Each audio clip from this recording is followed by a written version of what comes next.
បាទអនុញ្ញាតគ្រប់នឹងជំរាបសួរពុកម៉ែបងប្អូនបាទទាំងអស់គ្នាបាទសម្រាប់ថ្ងៃថ្មីបាទ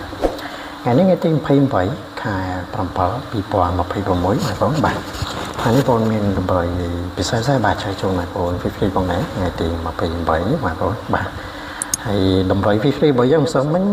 យើងអត់បានលេបបានជ័យទេបងប្អូនសឹងមិញតម្រុយហ្វ្រីបាទអត់បានចូលទេបាទ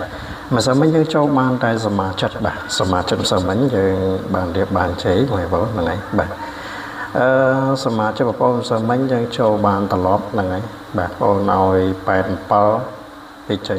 78បាទសមាជិកបានត្រឡប់បាទម៉ោង4បាទហើយ87វាលោតទៅយប់ទៀតបងប្អូនបាទវាចេញយប់បាទត្រង់ភ្លឹង87ពេលយប់ហើយសមាជិកសមាជិកយើងបានលៀបបានជ័យមកលេខដែរបាទចិន8 87ហ្នឹងបាទមិនសមាជិក87លោតទៅយប់ម៉ោង6ទៀតបងប្អូនបាទពេលថ្ងៃចេញចិន8ហើយយប់ឡើងលោតទៅ87ទៀតបាទសមាជិកយើងបានលៀបបានជ័យផងដែរបាទហើយឥឡូវក៏មកកាត់ពេលវេលាយប់បងប្អូនយើងចូលទៅកាន់តម្រុយថ្ងៃថ្មីថ្ងៃទី28បាទខែ7បាទ46បាទតម្រុយរបស់យើងថ្ងៃនេះមានដូចជាខ្ទង់30ហើយនៅ40បាទ30មាន38 39 72 40មាន48 49អស់ខ្ទង់យើងអស់30បាទហើយ3ខ្ទង់យើងមានដូចជា389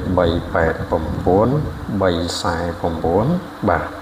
និង483បាទ483បងប្អូនបាទចំពោះតម្រុយហ្វ្រីថ្ងៃទី28ថ្ងៃនេះបាទ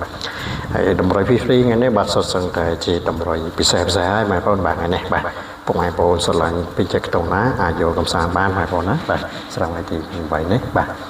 ហើយចំពោះសមាជិកបាទចំពោះសមាជិកថ្ងៃទី28នេះបាទបងប្អូនក៏មានលេខបុកពិសេសល្អគិមកមួយលេខបាទទុកសម្រាប់ឲ្យសមាជិកផងដែរបងប្អូនថ្ងៃទី28នេះបាទ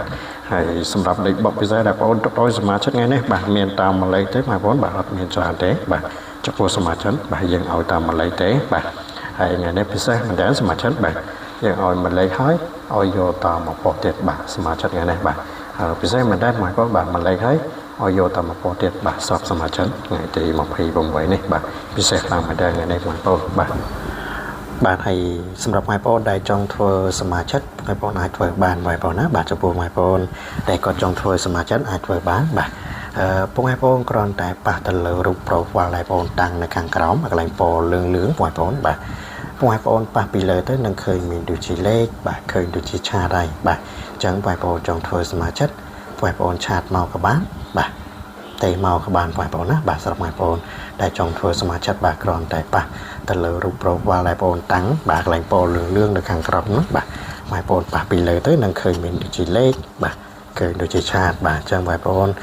ចង់ធ្វើសមាជិកឆាតមកក៏បានបាទទេមកក៏បានបងប្អូនណាបាទហើយតម្រុយរបស់យើងថ្ងៃនេះក៏មានតែប៉ុណ្្នឹងទេបាទជាចុងក្រោយបងប្អូនក៏សូមជូនពរបងប្អូនបាទជួបតែសំណាងល្អហេងហេងដល់គ្នាហើយកណាប់នេះបាទបងប្អូនក៏សូមអរគុណសូមគោរពលាបាទ